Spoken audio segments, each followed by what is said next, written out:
నమస్కారం. అహల్య న్యూస్ కి స్వాగతం. ఆర్థిక శాఖపై ముఖ్యమంత్రి చంద్రబాబు సమీక్ష సమావేశం నిర్వహించారు. కేంద్రం వివిధ కార్యక్రమాల కింద ఇచ్చే నిధులను మూలధన వ్యయానికి ఖర్చు చేయరని సీఎం అన్నారు. సంక్షేమ పథకాలతో పాటు సంపద సృష్టికి, రెవెన్యూ జనరేషన్ కు కారణమయ్యే మూలధన వ్యయం మరింత పెంచాలని, ఈ తరహా ప్రాజెక్టులకు అధిక ప్రాధాన్యత ఇవ్వాలని ఆదేశించారు. ముఖ్యమంత్రి చంద్రబాబు ఆలోచనతో పర్యాటక రంగంలో యువతకు ఉద్యోగ ఉపాధి అవకాశాలు లభిస్తాయని డిప్యూటీ సీఎం పవన్ కళ్యాణ్ అన్నారు. డబుల్ ఇంజన్ సర్కార్తో కేంద్ర రాష్ట్ర ప్రభుత్వాలు వేగంగా అభివృద్ధి చెందుతున్నాయని పేర్కొన్నారు. శ్రీ ముప్పిడి వెంకటేశ్వరరావు గారికి కొవ్వూరు ఎమ్మెల్యే, శ్రీ మడ్డిపాటి వెంకటరాజు గారు గౌరవనీయ MLA Gopalapuram, Chirri Balaraju garu Polavaram MLA, Shri Boddu Venkataramana Chowdary garu chairman Rajamahendravaram urban development authority, Shri Nukasani Balaji garu, Shri Ajay Jain garu, Shrimati P Prashanti garu collector and జిల్లా మ్యాజిస్ట్రేట్ తూర్పుగోదావరి జిల్లా, అలాగే శ్రీ డి నరసింహకిషోర్ గారు ఎస్పీ మన తూర్పుగోదావరి జిల్లాకి, ఎస్ చిన్నరాముడు ఐఏఎస్ గారికి జాయింట్ కలెక్టర్, ఇక్కడికి విచ్చేసిన మీకు మీ ద్వారా గోదావరి జిల్లాల ప్రజానీకానికి, ప్రత్యేకించి రాజమండ్రి ప్రజానీకానికి, సోదరీమణులకి, ఇక్కడికి విచ్చేసిన మీడియా ప్రతినిధులకి, ఎలక్ట్రానిక్ ప్రింట్ మీడియా ప్రతినిధులకి మీ అందరికీ ప్రత్యేకమైన నమస్కారాలు. రాజమండ్రి అనగానే గుర్తుకొచ్చేది గోదావరి తీరం. ఎప్పుడు కూడా ఒక తీరం వెంబడి ఎప్పుడు నాగరికత ఉన్న చోట భాష అన్నీ ఎదుగుతాయి. అలాంటి పరిస్థితుల్లో ఈ నేల ఎలాంటిదంటే, మనకి ఆంధ్రుల అన్నపూర్ణగా పేరుగాంచిన డొక్కా సీతమ్మ గారికి జన్మనిచ్చిన నేల ఇది. కవి మహాభారతాన్ని మనకి తెలుగులో అందించిన మన ఆదికవి నన్నయ్య గారికి జన్మనిచ్చిన నేల ఇది. అలాగే ఎంతోమంది కళాకారులకి, సామాజికవేత్తలకి జన్మనిచ్చింది. మనకిష్టమైన బాపు రమణల్లో ఒకరైన ముళ్ళపూడి వెంకటరమణ గారికి అందించిన ఈ గోదావరి నేల. ఇది చాలా సంవత్సరాల నుంచి, చాలా దశాబ్దాల నుంచి ఉన్న కోరిక. ఈ మన హ్యావ్లాక్ బ్రిడ్జ్ ఒక చాలా పురాతనమైంది.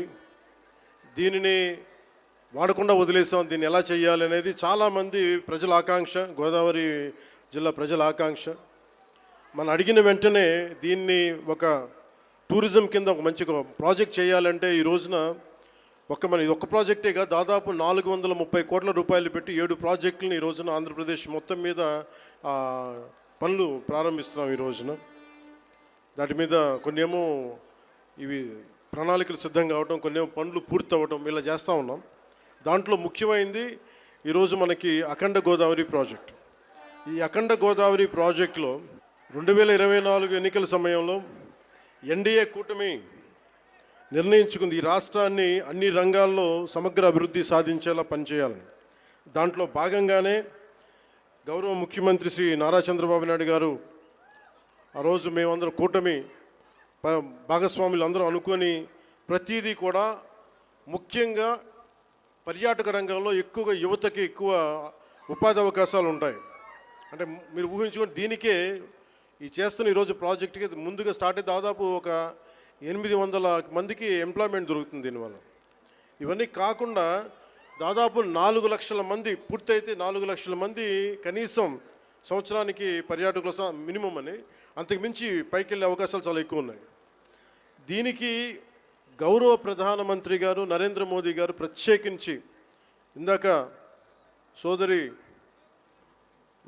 భారతీయ జనతా పార్టీ అధ్యక్షులు శ్రీమతి పురంధేశ్వరి గారు చెప్పినట్టుగా, మీరు డబుల్ ఇంజిన్ సర్కార్ అంటే అది పదంలాగా ఉండిపోద్ది. మీకు తెలుసు కదా, మీరు బైకుల్లో, నేను ఎప్పుడు గోదావరి జిల్లాలో తిరుగుతుంటే మీ బైకుల సౌండ్ నాకు తెలుసు కదా ఎలా ఉంటాయి, దారుణంగా ఉంటాయి. బైక్ సౌండ్ చెవులు చిల్లులు పడేలా ఉంటాయి. ఎందుకని మీరు కోరుకుంటారు? సీసీ ఎక్కువ ఉండాలి, పవర్ ఎక్కువ ఉండాలి ఇంజన్లో అని. పవర్ ఎంత ఎక్కువ ఉంటే ఇంజన్ అంత ముందుకెళ్తుంది.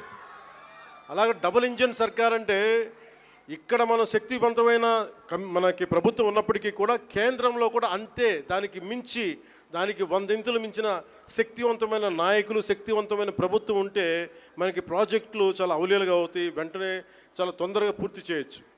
అందుకనే దీన్ని మనం డబుల్ ఇంజిన్ సర్కార్ అంటే ఆ పదం మీకు రాష్ట్ర రాజకీయాలు ఎంతో దారుణంగా ఉన్నాయని, రాష్ట్రంలోని అన్ని పార్టీలు మోదీ జపం చేస్తున్నాయని పీసీసీ అధ్యక్షురాలు వైఎస్ షర్మిలారెడ్డి విమర్శించారు. యోగాపై ఉన్న శ్రద్ధ ఏపీ ప్రజలపై మోదీకి లేదని, విభజన హామీలపై మోదీ ఒక్క ముక్క మాట్లాడటం లేదని ఎద్దేవా చేశారు. రాష్ట్రంలో జగన్ యాత్రల పేరుతో బల ప్రదర్శన చేస్తున్నారని అన్నారని వెల్లడించారు. బల ప్రదర్శనలో 2 చనిపోయారని చెప్పారు. మోడీ గారికి యోగా మీద ఉన్న శ్రద్ధ ఆంధ్ర రాష్ట్ర ప్రజల మీద లేదు. మోడీ గారిని ఎవరు అడిగారో కానీ ఆయనే వచ్చి యోగా చేస్తే తప్ప ఆంధ్ర రాష్ట్రంలో ఎవరు యోగా చేయరేమో. ఆయనే స్వయంగా వచ్చి ఈ కార్యక్రమం చేయటం జరిగింది.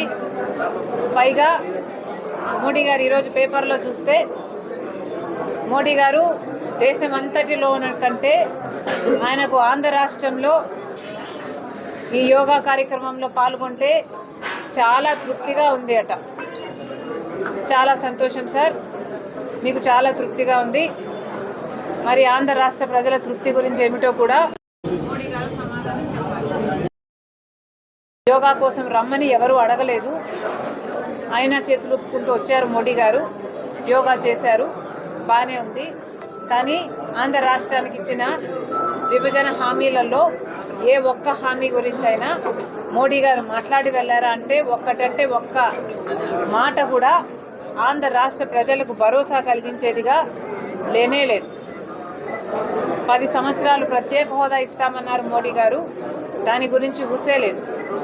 పోలవరం ప్రాజెక్టు రాజశేఖర రెడ్డి గారు గ్రావిటీ బేస్డ్ ప్రాజెక్టుగా 45 మీటర్లలో వాటర్ స్టోరేజ్ కెపాసిటీని ప్లాన్ చేస్తే దాన్ని మోడీ గారి సర్కారు ఇప్పుడు పార్లమెంటులోనే 41 మీటర్లకే కుదిస్తూ అందుకే మేము డబ్బులు ఇస్తున్నామని చెప్తే ఒక్క పార్టీ కూడా మోడీ గారికి, బీజేపీకి వ్యతిరేకంగా వైసీపీ అయినా, టీడీపీ అయినా, జనసేన అయినా ఒక్క పార్లమెంట్ మెంబర్ కూడా ఇది అన్యాయము అని ఒక్కరు కూడా చెప్పలేదు. పోలవరం ప్రాజెక్టుకు ఇవ్వాల్సిన డబ్బుల్లో 83,000 కుటుంబాలకి R&R మిగిలించుకోవడానికే మోడీ గారు ఇంత పెద్ద అన్యాయం చేస్తున్నారు. అయినా మోడీకి వ్యతిరేకంగా, బీజేపీకి వ్యతిరేకంగా మాట్లాడే దమ్ము ఏ ఒక్క పార్లమెంటరీయన్కి లేకపోయింది.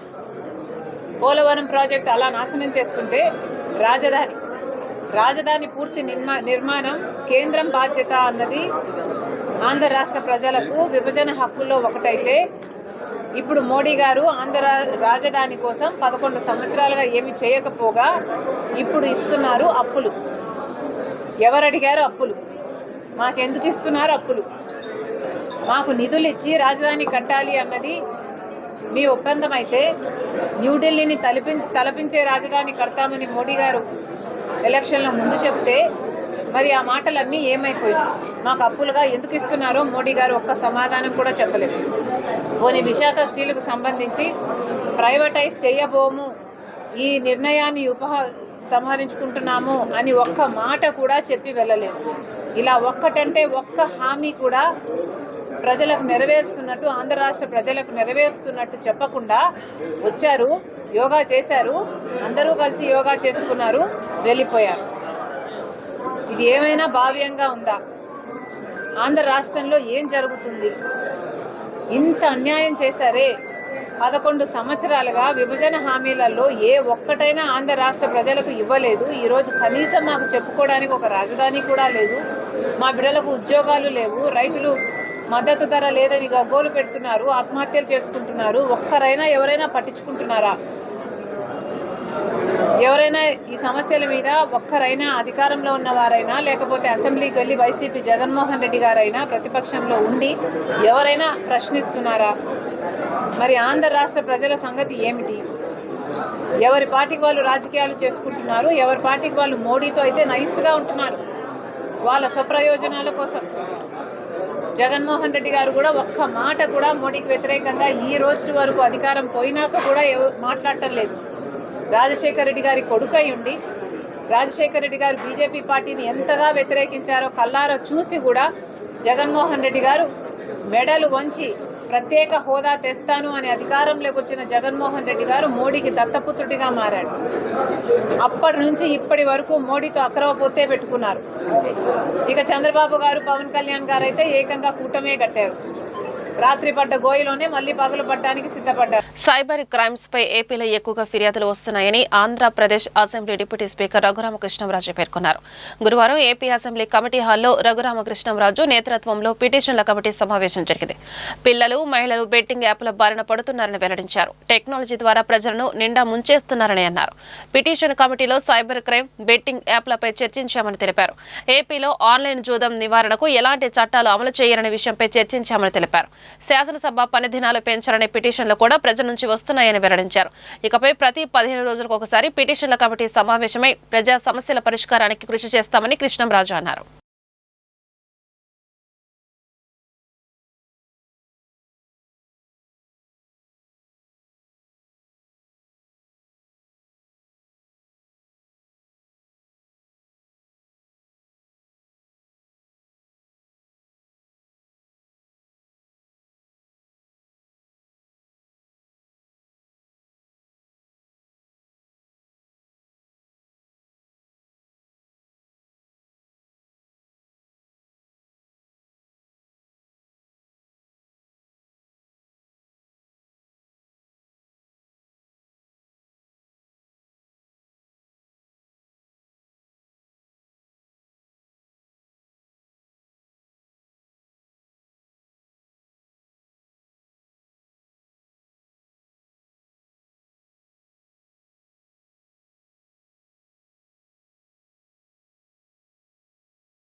మాదక ద్రవ్యాలను సంపూర్ణంగా నిర్మూలించగలిగితేనే రాష్ట్ర అభివృద్ధి, దేశ అభివృద్ధి సాధ్యపడుతుందని ఆంధ్రప్రదేశ్ క్రీడా ప్రాధికార సంస్థ చైర్మన్ అనిమిని రవినాయుడు పేర్కొన్నారు.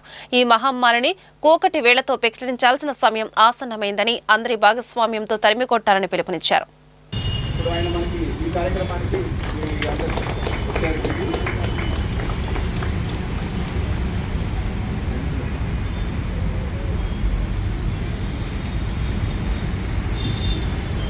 ఈరోజు రాష్ట్రానికి కానీ, దేశానికి కానీ, ప్రపంచానికి కానీ పెద్ద పెనుభూతంగా డ్రగ్స్, గంజాయి మారింది. దాని ద్వారా యువత భవిష్యత్తు నాశనం అయ్యే పరిస్థితి ఉంది. వీటిని పూర్తిగా నిర్మూలిస్తే కానీ, ఒక్కటి వేళ్లతో కూడా పెకలిస్తే కానీ ఈ రాష్ట్ర అభివృద్ధి కానీ, ఈ దేశ అభివృద్ధి కానీ జరిగే పరిస్థితి లేదు.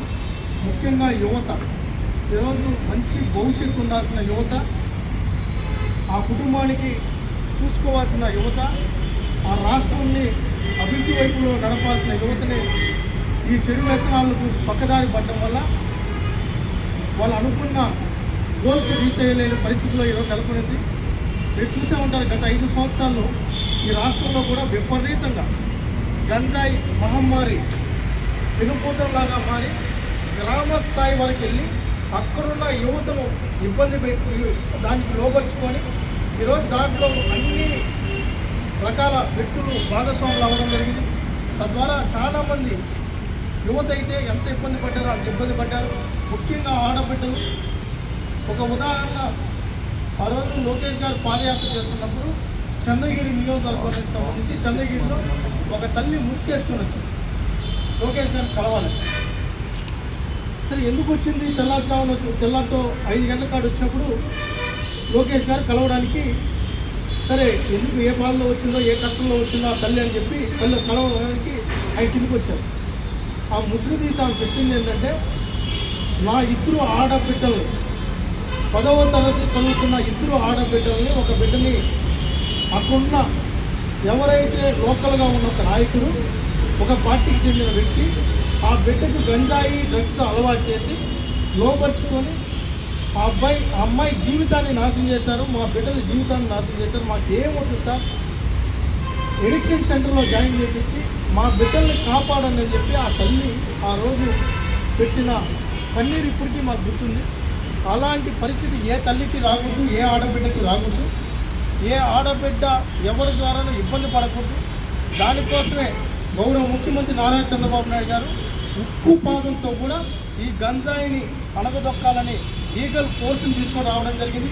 ఒక డీజీ ర్యాంకులో ఉన్న అధికారి, డిఐజీ ర్యాంకులో ఉన్న అధికారిని, ఒక ఎస్పీ గారిని, అదేవిధంగా నారా లోకేష్ గారు నేతృత్వంలో హోమ్ మినిస్ట్రీ గారిని, కుమ్మడి సంధ్యారాణి గారిని ఒక మంత్రివర్గ కమిటీని కూడా వేసి ఎట్టి పరిస్థితుల్లో ఈ గంజాయి నిర్మూలించాలని ఒక ప్రణాళికాబద్ధంగా ఈరోజు ఈ ప్రభుత్వం ముందుకెళ్తోంది. ముఖ్యంగా క్రీడాకారులకు, సినిమా వాళ్ళకి ప్రజలు తొందరగా ప్రభావితం అవుతారు. ఏదైనా నేను యూనివర్సిటీలో చదువుకునేటప్పుడు కూడా, ఏ కాలేజీలో చదువుకునేటప్పుడు కూడా మాకంతా ఐకాన్స్ ఎవరంటే, ఒక పక్క సినిమా వాళ్ళ ఫోటోలన్నా పెట్టుకుంటాం, లేదా స్పోర్ట్స్ మ్యాన్ ఫోటోస్ అన్నా పెట్టుకుంటాం. ఎందుకంటే ఈ సమాజాన్ని ప్రభావితం చేయగలిగే శక్తి సామర్థ్యం క్రీడాకారులకు. ఆ క్రీడాకారులు కానీ ఈ గంజాయి డ్రగ్స్ నిర్మూలన కానీ ముందుకు రాగలిగితే, ప్రోత్సహించగలిగితే, మీరు ప్రచారం చేయగలిగితే ఖచ్చితంగా ఇది పూర్తి వేళతో కూడా ప్రకటించగలుగుతాం. దానికి ముందుకు వచ్చిన మీ అందరికీ కూడా కృతజ్ఞతలు తెలియజేసుకున్నాం. స్పోర్ట్స్ అథారిటీ తరఫున ఈరోజు సాకేత్ మైనారి గారు కూడా ఈ రాష్ట్రం నుంచి, ఈ దేశం నుంచి గంజాయి డ్రగ్స్ రహిత దేశంగా, రహిత రాష్ట్రంగా ఉండాలని కూడా ఈ కార్యక్రమంలో భాగస్వాములయ్యారు. ఈరోజు ఆయనకి వందలాది మంది, వేలాది మంది అభిమానులు ఉన్నారు. ఈరోజు ఆయన పిలుపు మేరకు కూడా ఈరోజు క్రీడాకారులు కానీ, క్రీడలను అభిమానిస్తున్న యువత కానీ దీంట్లో భాగస్వాములు అయ్యి ఖచ్చితంగా భవిష్యత్తులో ఈరోజు మనం అందరం కూడా ఒక ప్రచార హక్కులుగా మారాలి. మనం ఎక్కడా చూసినా ఈ స్పోర్ట్స్ అథారిటీ ఖచ్చితంగా గంజాయి నిర్మూలనలో ఇంకా మనమందరం కూడా భాగస్వాములై మన పాత్ర మనం పోషించాలని, తదనుగుణంగా మీరు ఆలోచిస్తారని కోరుకుంటూ, నిజంగానే ఒకటైతే వాస్తవం, ఈ రాష్ట్రంలో ఏ ఆడబిడ్డ విధి నిర్వహణతో పాటు జర్నలిస్టుల సేవా కార్యక్రమాలు స్ఫూర్తిదాయకమని ఇబ్రహీంపట్నం సీఐ ఏ చంద్రశేఖర్ అభినందించారు. ఇబ్రహీంపట్నం ప్రాథమిక ఆరోగ్య కేంద్ర వైద్యాధికారి doctor Farheen Ibrahimpatnam press club 5వ వార్షికోత్సవ వేడుకలు స్థానిక ప్రాథమిక ఆరోగ్య కేంద్రంలో ఘనంగా నిర్వహించారు. ఈ కార్యక్రమానికి ముఖ్య అతిథులుగా ఇబ్రహీంపట్నం సీఐ చంద్రశేఖర్, వైద్యాధికారి డాక్టర్ ఫర్హీన్ హాజరయ్యారు. వార్షికోత్సవం సందర్భంగా కేక్ కట్ చేసి జర్నలిస్టు సోదరులకు శుభాకాంక్షలు తెలిపారు. అనంతరం పీహెచ్సీలో రోగులకు పండ్లు, బ్రెడ్లు పంపిణీ చేశారు. ఈ సందర్భంగా వారు మాట్లాడుతూ, ప్రతినిత్యం ప్రభుత్వానికి, ప్రజలకు వారధిగా నిలుస్తూ సమస్యల పరిష్కారానికి కృషి చేస్తున్న జర్నలిస్టులు విధి నిర్వహణతో పాటు సేవా కార్యక్రమం నిర్వహించడం అభినందనీయమన్నారు. డాక్టర్ ఫర్హీన్ ఈ కార్యక్రమంలో ఇబ్రహీంపట్నం ప్రెస్ క్లబ్ సభ్యులు, జర్నలిస్టులు పాల్గొన్నారు.